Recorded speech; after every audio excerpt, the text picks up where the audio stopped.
नमस्कार. आज आपण सासवड गावचं ग्रामदैवत काळभैरवनाथ मंदिरामध्ये या ठिकाणी जमलेलो आहोत.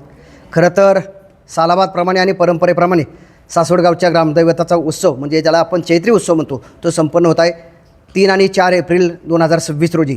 हा उत्सव साधारणतः 5 ते 7 दिवस चालत असतो चांगल्या पद्धतीने. याच्यामध्ये सर्वात महत्त्वाचा पार्ट आपला आहे तो म्हणजे आपल्या बैलगाडी शर्यत.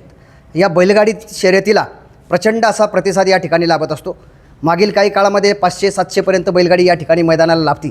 या दरम्यानच्या काळामध्ये अतिशय चांगल्या पद्धतीचे मैदानाची व्यवस्था आणि या ठिकाणी पारदर्शीपर्यंत काम करण्याचा निर्णय काळभैरवनाथ मंडळ ट्रस्टने आणि भैरवनाथ चैत्री उत्सव समितीने त्या ठिकाणी घेतलेला आहे. निश्चितपणे या ठिकाणी आपण सर्व बैलगाडी मालकांनी यायचं आहे. या सर्व बैलगाडी मालकांसाठी सगळ्या प्रकारच्या सुविधा त्या ठिकाणी निर्माण केलेल्या आहेत.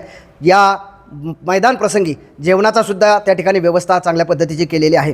काळभैरवनाथ उत्सव हा संपन्न होत असताना अनेक विविध प्रकारचे कार्यक्रम या ठिकाणी संपन्न होत असतात. त्याची रूपरेषा या ठिकाणी आमचे बंडू काका जगताप विशद करतील. सासवड ही खरं तर ऐतिहासिक भूमी आहे.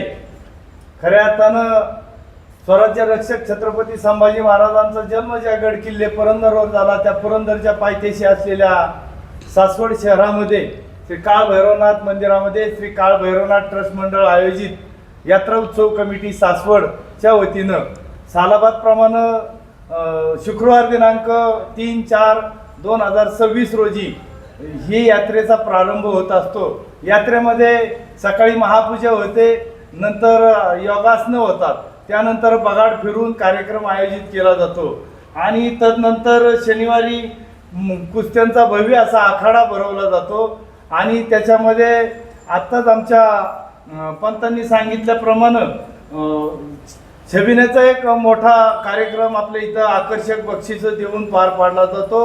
त्याच्यामध्ये पुणे जिल्ह्यातून पुरंदर तालुक्यातून गावोगावचे सर्व खेळ मंडळ या ठिकाणी येऊन सक्रिय सहभाग घेत असतात आणि म्हणून आपल्या या काळभैरवनाथ यात्रा उत्सव कमिटीच्या वतीनं बैलगाडा शर्यत, छबिने, विविध उपक्रम आणि मनोरंजनाचे कार्यक्रम आयोजित केले जातात.